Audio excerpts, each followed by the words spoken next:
Hey, y'all, I'm Shane Sams. It's awesome to be here with you today. Thank you so much for listening to my podcast. I always want to tell you how much I appreciate you. I love to know that people are getting value out of what we're doing here at the show. I've got a good one for you today. My guest today is my good friend, a mentor, just one of the coolest entrepreneurs, one of the wisest people that I've had the good fortune to meet during my entrepreneurial journey. My guest today is Aaron Walker from viewfromthetop.com. Aaron Walker has been an entrepreneur almost as long as I've been alive. I mean, he's been doing this for like 43 years. And I turned 44 this month. And he's had an incredible journey. He's had retail businesses, real estate stuff, online and offline income streams. And anytime I get to sit down and soak up some of that wisdom, soak up some of that experience, soak up some of that knowledge, I always feel blessed and equipped after that conversation with Aaron Walker. Part of this show is so I can bring you people like Aaron. Bring you this wisdom, bring you this experience so that you can soak it up too. You know, over the past couple months, Aaron and I, we text back and forth a lot, and we've both experienced some adversity. Earlier this year, Aaron lost his sister. And as many of you know, I had a life-threatening illness that put me in the hospital for days and took me away from my work for weeks. All through it all, man, Aaron Walker and I were texting each other, praying for each other. And I was so thankful to have good relationships during my time of adversity. So Aaron hit me up and he's like, what do you want to talk about on the podcast, man? I said, hey, let's talk about life. Let's talk about what's going on. Let's keep it real. Let's talk about adversity and relationships. So that's what we're going to do today. We're going to help you overcome adversity in your personal life. We're going to help you overcome real adversity. What happens when things go wrong? How do you keep your family together? How do you keep your business rolling? What strategies and tactics can you use to pick yourself back up and keep moving forward? And then we're going to take a deep dive into relationships. You know, this wasn't planned. We just kind of let this conversation meander. But Aaron Walker, we call him Big A. Big A gave us 7 amazing strategies to build relationships, to maintain relationships, to fix relationships when they go wrong, and to protect yourself from bad relationships. We got 7 steps today on how you can build incredible relationships where you can bless other people and their reciprocity will come back and bless you too. You're going to have a great time with this show, man. I am so happy to bring you the wisdom of Aaron Walker on this program today. So wherever you're listening, hey, maybe you're on a treadmill, maybe you're taking a shower, maybe you're driving your car, maybe you're laying in bed, maybe you're sitting on a couch with a cup of coffee or a cup of sweet tea. Wherever you are listening to my voice, sit back, relax, and enjoy the show.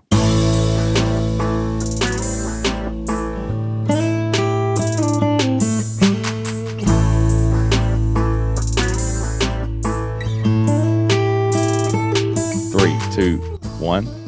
My friend Aaron Walker, Big A. What are you doing, man? Oh, what's up, buddy? I'm so fired up to get a chance to talk to you again. Thank you for having me. Yeah, we would have talked earlier, but you and I have been a little busy in 2022. We've been dealing with a lot of adversity, man, in our life. Sure, you know what I'm saying?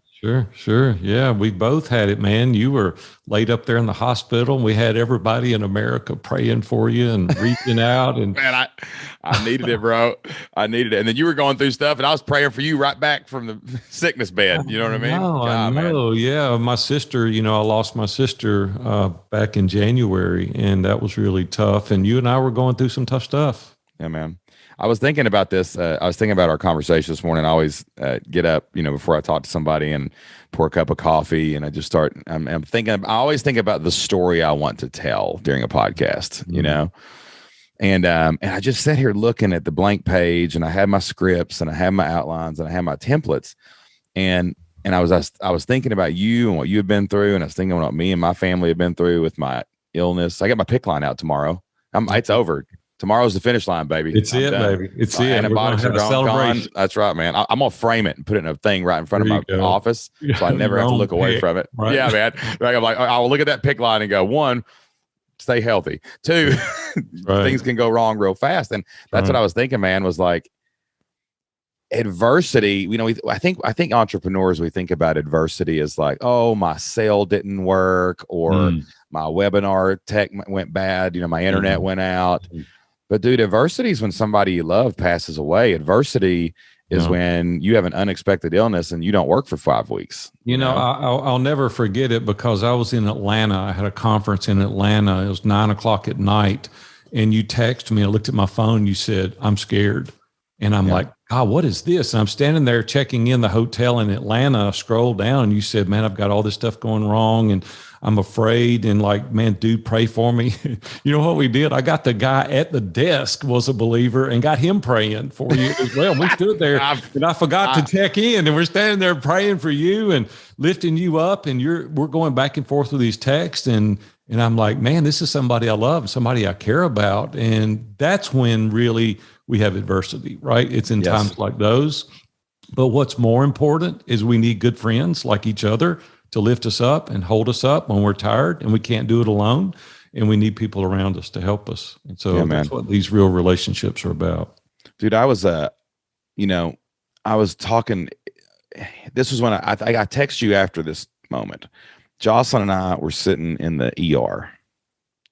And I was in so much pain from the sepsis and it was doing something to my back. And, and they had just started the antibiotics and Jocelyn was sitting there with me and we were all alone. And, and we started talking like, both of us were like, what if I don't come out of here, And I was having a conversation with Jocelyn, right. And we were talking about how to collect the insurance if I died. And that was probably the realest. I think that's the most real moment that I've ever had in my entire life. Just like, man, I could really die during this. You begin to really discover your own mortality. Yeah, man. You're like I'm alive. I feel good. And then all of a sudden I'm in the ER and we're talking about insurance. And am I going to get to see my little girl do cheerleading again? Am I going to get to take my boy bass fishing again? Yeah. And, that's heavy. And then there's the weight, like, when your sister passed away, then it is when someone else passes, it's not just your own mortality that you're facing. It's like, man, I don't get to do those things with them anymore. Yeah. And that's that's going to affect everything in your life rippling out. You know what I'm saying? Yeah. It's still surreal. We're only 45 days post my sister passing away. And it's still like, Robin and my mom were over at Julie's house and, her daughter, my sister's daughter came in the house and heard Robin and my mom upstairs laughing. And she thought for a moment, my mom's up there. And then she came walking up and these tears pouring down her face. And she says, she's not here. And we don't want to be a downer here, but the reality of it is we got to think about these things because we need to live today. Like this is not a trial run. This is our life like today. And we got to every day the sun comes up, brother. Right. Every day, man. Like, thank you, God, that I get another chance today. We got to reflect on those things, but man, we got to be so grateful that we're not going through that now and that we've got a clear road ahead of us. And so my dad one time, I was about 13. We were riding to school. And man, I remember this. This is one of the clearest things I've ever remember from my childhood. I said to Dad, what happens if you die? I mean, I think one of my dad's brothers had just died, and I was asking my dad, like, what if you die? Because my dad's lost 8 brothers and sisters, and he's only got one left, right? So he's seen a lot of death in his day. And he's always got a positive attitude. He's always living for the moment. He's 82, still going to work. He loves it, right? He's an insurance guy. And he looked at me and I'll never forget this. He goes, Shane, listen, man. He goes, death's a part of life and the living have to roll on. He goes, if I die when you're a kid, he goes, don't worry. You got brothers, you got family, you got a lot of people that love you. You're going to be fine, right? If I die when you're an adult and I die on a Friday, I want you to bury me on Saturday, celebrate me on Sunday, and get up and go to work on Monday. Yeah. I will never forget my dad telling me that and giving me that perspective on life, because if you don't, man, the weight of it can crush you, You know what I think about people that are in our mastermind and people that I coach and people that you get to speak to? You look out there at the crowd. What if they don't die, but they never live? Oh, yeah. Yeah. Is that not unbelievable? And how our mentality is, how things are bad and gloomy. It's like, man, pick yourself up. Let's go. Like, this is life. Like, we can absolutely set our destination ahead of us and focus 100%. On that and accomplish a life well lived. And that's what we need to be focusing on today. Man, listen, just because you're walking around don't mean you're alive.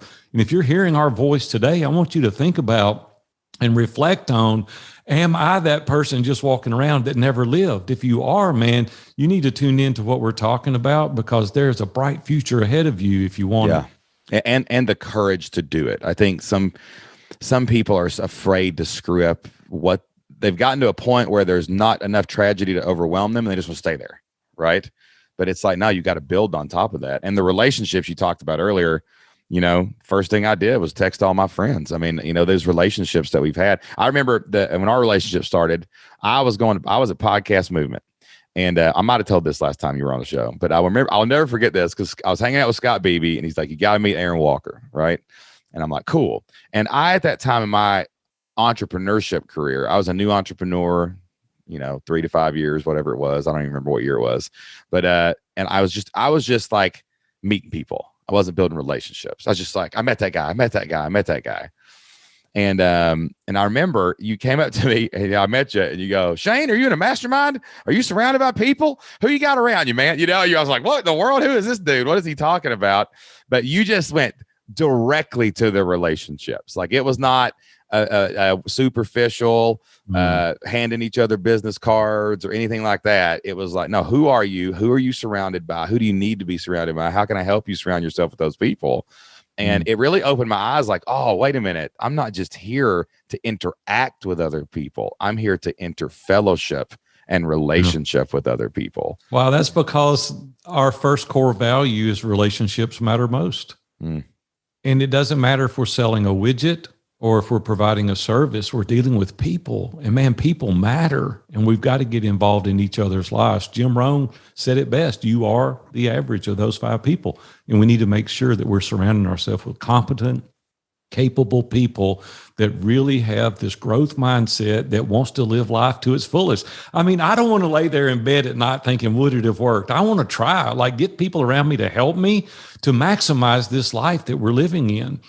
And we have to have people, we have to be in community in order to do that. How do you think, because you're like one of the best relationship guys that I know, not just in I know you're pretty good. We've known each other for years. I know you're authentic. I know you're real. We've had the conversations at the tables. We've done the podcast. We've been to events. We've done those things. And I think that people struggle with relationship. We're not really taught relationship. Like you put a kid in school and they're just sit there, be quiet. You're not allowed to talk to anybody till recess, right? You're not allowed to go deeper in those relationships. You're on one person's team, then you're on another person's team, right? Things like that. How does Aaron Walker like to start relationships? Like when you meet somebody new and you're like, man, I want to interfellowship with this person. Sure. How do you do that? How do you pursue that? Shane, is that not the funnest part of anybody's life though, is building these relationships to a level that you can have a real conversation? What people are afraid of is that people will reject them. People are afraid, if I really know the truth, if I really know that Shane and his wife argue a little bit, or sometimes there's cash flow problems, or he doesn't have it all figured out, he won't like me as well. And there's nothing further from the truth. What endears us is that vulnerability. Really, where strength begins is where vulnerability and transparency intersect. And when that happens, you're now building on a solid foundation. You've got something that's genuine. I hate it when people go, oh, I don't have any troubles and we live our life in Hawaii and we work a 4-hour work week. I'm like, that's not reality. Tell me the truth, right? Me and Robin had some Humdingers fights. We still do. We've been married 42 years. I still have challenges financially in my space knowing what to do next. And I have to get input and advice. And I've got adult children, 38 years old. And I'm like, how can I parent them well? Like I've never been here.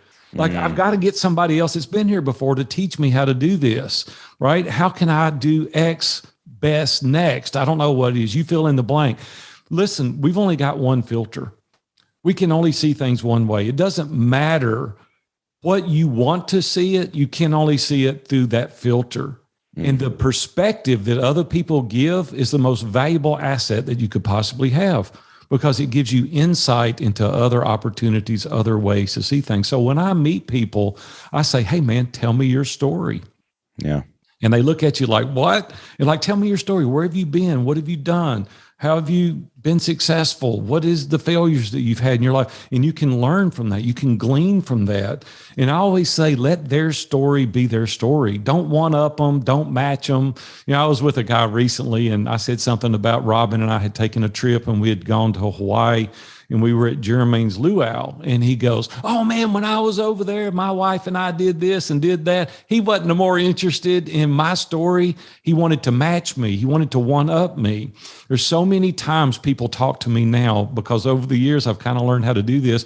Just let them talk, let them share, because what you've done is told them, I'm not interested in what you've done. I'm interested in telling you that I've been there or that I've done that. Dude, you're never going to build a relationship one-upping and matching other people. Dude, you told me that that was a passing conversation, or Mark, I think me and you had one time just talking or something. I got that. I heard you say that once before. And that has been the greatest parenting advice that I've ever gotten, I think, from anybody. Like I literally did this yesterday with Isaac was driving home from school and I looked over and he was telling me something. And I was kind of like, you're a dad. You want to tell them, the life lesson, the whatever, the this. I did this, and here's what I learned, so you can avoid the mistake, son, whatever. And I remember looking at his lips moving, and I just thought, let him have his story. Let him have the day. Listen to him. And I do that all the time with people now, because I used to have a bad habit about that, like, especially coming from the football world, because that really is about one up at each other. It's like, what's your record? How were you last year? Sure. And that is such good advice, man. It's just to like listen. And I love how you cut through the crap. Like I think Grant Baldwin, one time you told him, like you sat down, y'all were having lunch, and you said, how's your marriage? The first thing you said to him, like straight out of the gate. And like nobody does that, but it's like you got to cut through where the real stuff is, the failures, the whatevers. Man, don't we want that? Don't we want deep conversations? This surface stuff is just like, I don't have time for that. I just don't want to do that. If I'm going to really build a relationship with somebody, I want to know them intimately. I want to know what they care about. I want to know what their goals are, their ambitions. I want to know what their blind spots are, their Achilles heel, their superpowers. Like, I want to know this about people. Then when they need advice, you can really help them. Yeah. Yeah. What about like nurturing relationships? Like, we all meet, especially entrepreneurs, and we get people who go to conferences. Sure. We do meet a lot of people and we have a lot of great conversations, but then you come home and you've had 20 great conversations. Right. And we have life, we have family, we have business. How do you nurture your relationships and keep up with people and build those into friendships or decide who to invest into, It's very intentional, Shane. No one can have the level of intimacy that I'm talking about with a vast majority of the people. That's not reality, because it takes a lot of bandwidth to have the level of transparency and vulnerability and authenticity with people. It takes a lot of effort and work. And I have people literally in my sphere that I do life with. There's probably 24 people that we go to this level. And then you pair that back, and there's probably 12 of them that literally know everything about me, right? From beginning to end. And I've got a handful of guys that 40, 45 years we've been doing life together. But the reason I've got those is because I make it a practice on a regular basis. You're one of those people. I text you periodically and just say, hey, Shane, how you doing? How's the family? Right? Checking on you. See, the part we get into trouble with in building relationships is people do that, but then they go, hey, while I've got you, let me ask you a question. Well, that was the real reason you text them. If you want to make an indelible impression on people, you need to call them and say, Shane, how's business? How's Flip Lifestyle doing? How's your talks going? How's your family? Okay, man, I'm just checking on you. And you're like, he didn't ask to borrow my chainsaw. Like, he didn't ask me to introduce him to somebody, right? It was like he really cared about me. And so we've got to do that. I connect people all the time. I sit here at my desk and think, hey, man, Shane needs to know Mike Kim, and I'm going to connect you guys because you need to know each other. You're in different spaces. Mike's really good about brand and you're really good in building community. And it's like, y'all could have great synergy together. And I get a lot of satisfaction out of going, hey, these two dudes are good. I know both of them. I'm going to connect them. And I do that all the time. And I do all it the time. very Yeah. I mean, intentionally. you've connected me with so many amazing friends now. People I literally are like Right. consider friends. It's been incredible, Well, man. see, here's the thing. When you really care about people, that's what you do. When you want something out of it, they can smell that a mile away, right? Yeah. People know, right? But here's the irony of it. When you do that, people naturally want to reciprocity. They want to connect you. They want to help you. And now, because I've done that for so long, for so many years, we have so many people connecting us with people. I can't even get back to everybody. Mm. And so you got to give, you got to give, you got to give, and then you'll get, right? And do it with the right heart, do it with the right motivation. And it is fun when you see these guys succeeding. They're going in business, they're doing things together, they become friends. You look up one day and they're on the back of a houseboat out there in the lake. And, Right. It's like, that is so cool to be able to see that. And so the first thing is you've got to care. You've got to really love people. You got to really be interested in their welfare. I had an interesting conversation with a coach yesterday, and he was talking about building his practice. And he said, I'm a little bit afraid I'm going to teach them and show them, and they may go out on their own. And I said, that should be the goal.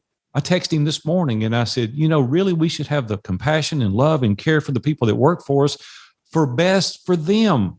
Mm. And when you do that, wouldn't it be amazing if you were to launch somebody and they radically changed the lives of many more people on their own, and then they were an accomplished coach themselves? Wouldn't that be awesome? And he said, I'm going to save this text. He said, I really need to change my mindset. That's the ripple. That's the ripple effect that we want, right? Not just the money in our bank account. That's the ripple going out that's other people are impacting. Yeah, the transformation of all these other people's lives and the benefit of them being successful. And it's because of something that you've done in their life. That takes time to get to too, brother, man. Like again, I'm a alpha guy, super football player, hyper competitive football coaching guy. Like that's the background I have, right? Like I'm a small town guy with us, we're all taught to go play the school team and kill the rivals and all that good stuff. And I struggled in the beginning with, I won't say maybe it was jealousy, not like I was to the point where it wasn't like I wish I was that person. I was like, man, I'm better than them. Why am I not succeeding at their level? Why am I not doing that? Right. And I think we all go through kind of that a little bit. Yeah. But even now it still creeps in. And I had a really epiphany yesterday. So I've been training this guy for like 7 or 8 months, since July last year. So it's like 8 months. Right. And I love this dude. His family's amazing. Our values are aligned. Been training him up to speak at my events for me, right? So I don't have to go on the road all the time, And then he was going to be the first brick in the wall, man, of the foundation of I'm going to train 4 more guys, and we're going to have this team and whatever. And he called me yesterday and he goes, "Gotta tell you something, man." I'm like, "Oh no, here it comes." You're going somewhere or you're going to jail. What's happening, man? Right. And he said, "Man, our mutual friend has asked me to be COO at his company. It's an amazing opportunity. The money's going to be good." And I just couldn't say no. And I instantly, like, probably one of the first real times in my life, I think, not me having to choose it. I was like, dang, I'm proud of you, man. Like, that's freaking awesome. Like, it affects me deeply. Like, we got one, because I'm going to have to go train somebody from scratch. It's going to put me back on the road a couple extra weeks. But it felt so much better to be proud for my friend and be happy for him than it did to just be sucked into what was going to come next for me, And that's really what you want out of those relationships, Well, don't you? Because it feels so good, right? I mean, you felt so good. Yeah, it's going to impact you, but it's good for him. I had a guy come up to me. I spoke last week, and this guy walked up to me and said, "Hey, I want to join your mastermind." He said, "But I want to tell you something." I said, "Okay." He said, "I wanted to join 2 years ago, but I didn't." So why didn't you? He said, "Because I want to do exactly what you're doing." And it wasn't until this event that I realized that you really want to teach us to do what you're doing. I said, "Do you have any idea how many guys in Iron Sharpens Iron Mastermind now is wanting to replicate what we're doing, and we're teaching them how to do it?" He said, "Why do you do that? You're creating competition within your organization." I said, "No, that's the scarcity mindset. I have an abundance mindset, and I'm teaching other people." And he's like, "Dude, sign me up. I'm in." And I said, "Well, here's the funny thing about it is with that mindset, we're growing exponentially now." And if I had the scarcity mindset, I'm not going to share the secret sauce. That is ridiculous. You need to teach other people. We have 7 billion people on the planet. We got a few hundred. That's no big deal. It's like there are so many lives out there that you can help train and teach and show how to do exactly what you're doing. And when you do that, people want to be around you. Now you're the light in the room. You're not that guy over there trying to make it all yourself. You're the guy that's sharing, that's helping, that's encouraging, that's edifying the other people. And they're like, they bring their friends. They tell everybody.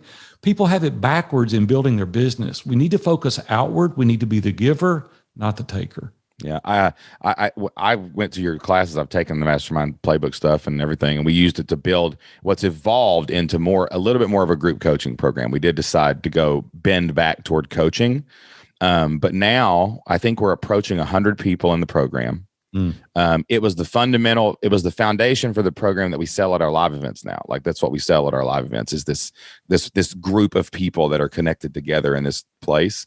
We have now cohorts of people meeting in person around the country. You know what I'm saying? And it's the same thing. Like if you don't share that with me, how would I ever know that? Right. And my fundamental message is like I shared what we figured out when we quit our jobs. We helped one of our friends in our Sunday school class. And then she quit her job, right? And if I had never helped her, she wouldn't have quit her job, homeschooled her kids. And like, what if I just stayed on this, and kept it to myself because somebody else would steal it from me, Look at the long tail effect, right? You think about the ripple effect in so many lives, so many people. When you're willing to share, you're willing to go out there and encourage and teach other people what you know. Yeah, that's more important than the money. Did I ever tell you what happened? Did I tell you what happened in Tampa to me one time? I was on stage in Tampa. It was my first big event, 3,000 people, biggest crowd I'd ever spoken in front of at the time, and I was nervous, man. I was so nervous for that event, dude. And I stood there, and this guy comes up to me, and I'm flipping through my slides, and he says, "I love that guy," and I thought he said, "I love that slide," right? But so I had a picture of a testimonial of a guy named Kevin DePew who teaches people online how to play guitar. I helped him quit his job and retire early, but he started a membership site, right? He has 200 members and he's teaching people how to play guitar. And I'm like, how do you know him? He goes, I'm in his membership. And I'm like, and I told him, I said, listen, I'm a guy from Kentucky who told a dude from Cincinnati that he could start a membership playing guitar, and he cast his stone out upon the waters, and that ripple came back and hit you, and you're in his membership. And now you're telling me that when I'm up here nervous if I'm going to make an impact tomorrow, and God put you right beside me to do that, man. And that just doesn't happen if you're keeping everything to yourself, man. No. What about adversity in relationships? Like we talked about adversity earlier, and some of the real adversities, not these manufactured ones we all make up, do come from our relationships, whether it's our spouse or business partners or clients or customers. Like what's the best, like, how do you handle adversity when in like your mastermind group, or if somebody, you got conflict, to protect the relationships that we have, we've always taken the approach, and even teaching, and I've taken this approach personally, 43 years now. I've been an entrepreneur, man. It seems like I just turn around overnight and 43 years go by. I'm 44, bro. I turn 44 next month. You were one in diapers, getting your butt spanked by your mom and dad when I was starting our first business. But I've always just dealt with things head on. I've always chosen to get the elephant out on the table and just say, for example, if you and I were having a conflict, I would say, Shane, I love you, and Jocelyn's amazing. Your kids are amazing. And you've helped me in so many ways. You connect me with so many people. But there's this thing that we need to deal with, and I think it could make our relationship better if we could resolve this. Now, I know that I came from a different background than you, and you have a different perspective, and you have insight on things. You've got privy information that I don't have. Let's see if we can talk through this in order to resolve it so that our relationship can maybe go to the next level. But see, the way most people deal with adversity is they want to win. They want to fight, not for resolution, but they want to prove their point. Robin and I fight just like we're talking right now. Recently, we had a situation come up, and I let it go right then. I didn't deal with it. When we weren't mad, We sat on the couch and I said, Robin, I said, you said something the other day. I want to get clarification on this. I want to understand exactly what you meant. And I said it. And I said, you probably didn't mean it this way. Maybe you did, but I took it this way and it offended me. And I want you to explain it to me so I understand it. So we don't have this barrier. So we don't have to deal with this again. And so just going through it with a positive approach, telling them what you hope the outcome is. Yeah. Like oftentimes I know what I said, but I don't know what you heard. Yeah. And we deal with that all the time in communication. And so I would just suggest that you always go to people and first of all, you point out their qualities, you build them up, you tell them what they mean to you and all the impact that they've given you in your life. And just say, there's a disruption. There's this elephant in the room. There's this feeling. There's this wall that I'm experiencing, and we need to talk through it. Yeah, then even agree to disagree. Yeah. Like we may never get to a resolution, but we've dealt with it. We've talked. Here's the worst thing you could do: sweep it under the rug and never deal with it, because then it becomes a burr under your saddle.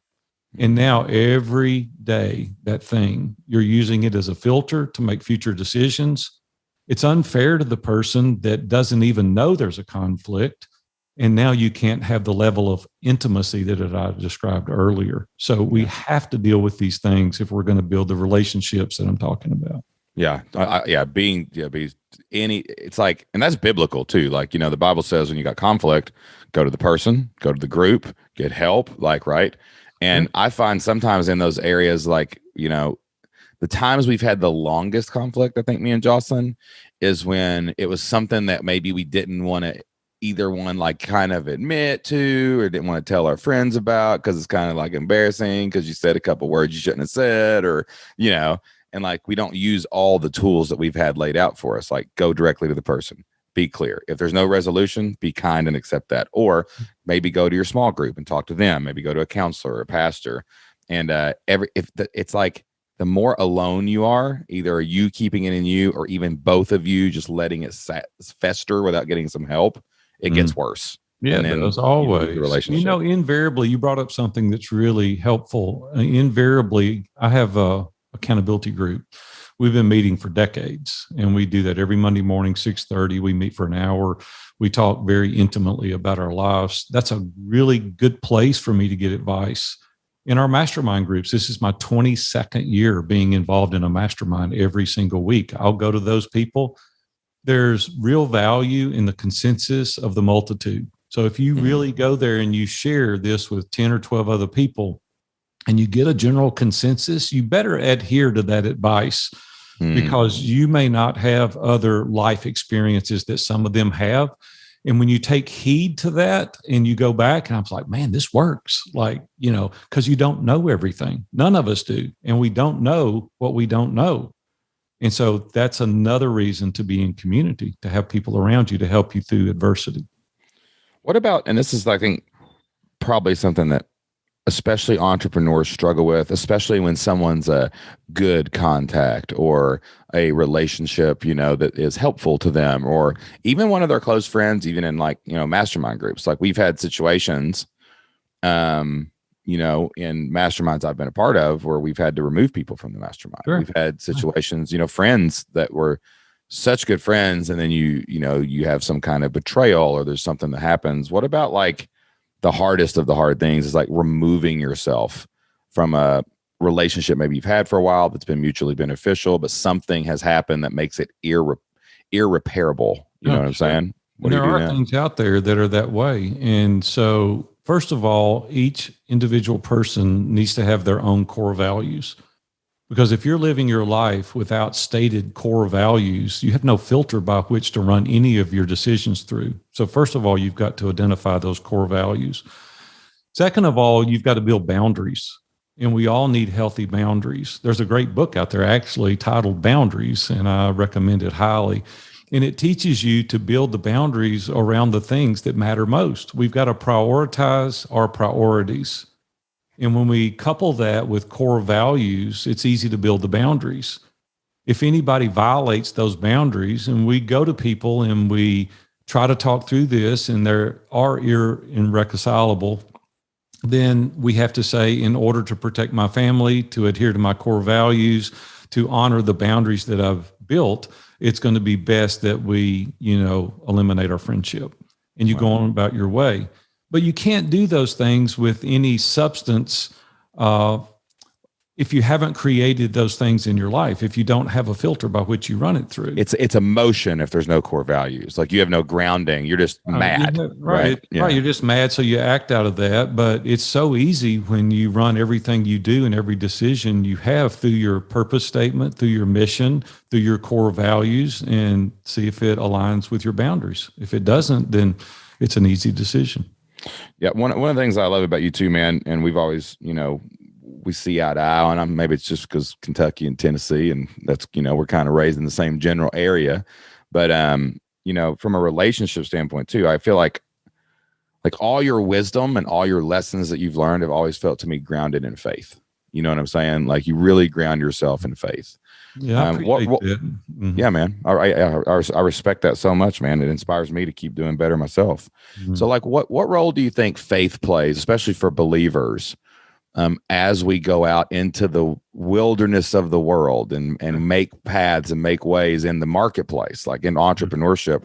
Like where does faith come in to kind of guide you as you start going out and building business relationships and your network? I appreciate that. I get asked that periodically from various people. Thank you for asking that. It's not a part of, it is everything. My faith is number one, Christian by faith. And so the guidebook for me is God's word. And my fifth core value is truth before opinion. And we look through the biblical lens to discover the truth and find our true identity. And out of that stems every decision that I make. And I don't want to preach to people today, but the truth is that's where everything is established for me, because if you don't have a line in the sand, if you don't have a stake in the ground that you can point to and say, that is truth, all your decisions are then made emotionally if you don't have anything to point back to. And so just for me, I run every decision through the counsel of those 66 books. And then you can make a good decision based on a principle that's, not everybody believes it, but nobody's disproved it. And that's so, right. Amen to that. And so that's just the basis by which I make all decisions. Yeah. I love that, man. Yeah. It's like the core values of it's like, I love how you said you find your identity through the lens of the scriptures, and your core values and your talents and your abilities and your relationships spring from that foundation, right? Sure. You think about most people until they get involved spiritually, place their identity in tangible possessions or titles. So what happens when you remove that? You've lost your identity. Yep. And see, for me, my occupation really is not my identity. My identity is in my vocation, not my occupation. And so I just want to encourage everybody out there, don't place too much trust and value in things that moths are going to eat and rust is going to destroy, because at some point, someday, those things could be taken from you. And so scripture says, you're built on the solid rock. And so I want that in my life. I don't want it to be built on because I got a nice house and a little bit of money and had a little bit of success. I don't want my identity tied up in that. And I want my identity to be me and you hanging out fishing somewhere in heaven someday on the other side, baby. That's the only thing that's going to the other side. Your friends and your family and your relationships anyway, baby. But, I asked my dad before he passed away. He was 2 weeks before he passed away. And I said, we knew he was going to pass. And I said, Dad, you really think there's a heaven? He said, yeah, I'm pretty sure there is. He said, just in case we don't know each other, he said, I'll be the one fishing the stormy banks of Jordan with a black spinnerbait when you get up there. And I said, okay, that's amazing, I'll look you up. Up. Yeah, I always wonder that, like what's it going to be like up there? And like, man, there's got to be fishing. There just has to be fishing. Oh, there can't not be fishing. Oh, yeah. God knows He gave us fishing, and that's all. Half the Bible, the New Testament's about fishing. That's right. All the people around him were fishermen. So that's right, man. Have it up there. Well, listen, I took some notes, man. I just wanted to jam on adversity and relationships today, and I got for building relationships, man, be direct at the beginning, cut through the nonsense and get to know each other so you can get to the real stuff. Have fun, listen, let these people have their stories and really, care about them. Number 4, be intentional, have great intentions. You said something interesting there too. I kind of drew a circle. We all only have so much bandwidth for so many relationships, but you want to focus on a core group and like an outer group, and then you can impact and influence the rest of them. But I love what you said there. You've only got enough bandwidth for 12 to 24. You've got 12 people that are really close. That's really wise. When you have adversity in relationships, go head on with love and clarity. Make sure as you enter into all your relationships, you got to have some core values so that you know exactly where the boundaries are. So if you need to remove a relationship from your life, it becomes very clear. And also build all of that on faith and God's words. Man, if we'd lived through that, we'd all be successful in business, have great friends. And when you're laying in a hospital bed needing prayer, you'd have somebody to text. You know what I mean? What's exciting, Shane, is that we all can do that if we choose. That's right. We just have to make the conscious decision to choose, and then we go out and implement. Love it, man. Well, listen, I'm glad that I'm in a relationship with you, man. I love you so much, dude. And I just am always so grateful when I get to talk to you, man, and hang out. The feeling is mutual, man. I really love you and your family, and y'all have done an incredible job in what you're doing. And I hope this is beneficial to your audience out there. We started something really fun that we do every week now. If you've enjoyed this interview, we do what's called TuesdayNoon.live. TuesdayNoon.live. And you can go there, and I teach and I encourage every single week for 45 minutes for free. We don't ask you for anything. I just want to try to be a blessing to you and encourage you. And if you're interested, we'd love for you to join us. It's free every Tuesday, TuesdayNoon.live. That is awesome. I'm going to be tuning in on Tuesdays. I've been out of commission. I didn't know about this. I'm going to be at Tuesday at noon live, man. Awesome stuff, man. Aaron Walker, man, thank you so much for being on the podcast today. And I'll try to get everybody I can to go to TuesdayNoon.live. Thanks, buddy. We'll see you. All right, y'all. That wraps up my interview with the one, the only Big A, coming to you live from the Greenway, Aaron Walker. Y'all make sure and check out TuesdayNoon.live and go hang out with Aaron Walker. I promise you will be enriched every time that you show up for that amazing time with Aaron. And also don't forget that the Shane Sam Show is brought to you by flippedlifestyle.com. That is where I help real people start, build, and grow online businesses of their own. This life that I've created for myself, man, I get to podcast, I get to meet cool people, I get to travel, I get to spend time with my kids, I get to give them opportunities that they may have never had working a 9-to-5 job. It's all because of online business. Aaron said it earlier. There's 7 billion people on the planet, y'all. You only need 100 people to pay you $50 a month to make $60,000 a year. 200 make $120,000. That's a full-time living and good money too. It can scale as much as you want, but the most important thing is once you start making your own income online, you're going to get your freedom back offline. You're going to be able to choose what you want to do with your life. Maybe you want to start a podcast. Maybe you want to learn how to play guitar like I was talking about that Kevin DePue guy earlier. Or maybe you just want to go out and help people, cause a ripple of your own. That's exactly what we teach at Flipped Lifestyle. We have a proven plan. We've had thousands of people come through our community, and we have hundreds of documented success stories of real people taking real ideas out into the marketplace, starting, building, and growing online businesses, replacing their income, quitting their jobs, becoming and staying self-employed. That's our goal for you. We'd love to help you do it. All you have to do to get started is go to flippedlifestyle.com/free. We'll give you a 30-day trial into our Flipped Lifestyle membership. You're going to get access to some training that's going to help you find your idea. We're going to show you how to start and build and lay out your platform on the internet. And we're going to help you do what we did. Build an amazing business that could change your family's future. So check that out. Go to flippedlifestyle.com/free today. Also, if you love the Shane Sam Show, man, if you love this podcast, I really have a favor to ask for you. Tell us about it. Go to Apple Podcasts, leave us a 5-star review. Don't just hit the stars. Tell us what you love about the show. I read every single one of those reviews. That really helps us spread the word and get our interviews out to other people. And it helps us to make more great content for you. If you listen on another platform, Spotify or something else, go ahead and just like that thing, subscribe to that thing, download a few episodes, and leave us a review anywhere you can. You do that, and we will keep bringing you amazing interviews, amazing content, authentic, real conversations every single week. All right, y'all, that's all the time I have for this episode of the Shane Sam Show. Thank you so much for listening. Until next time, whatever it is you're trying to accomplish, do it with all your might. Roll up your sleeves, open your wallet, be consistent, be prolific, be relentless. Pick up your stone, cast it out upon the waters, and cause many ripples. I'll see you next.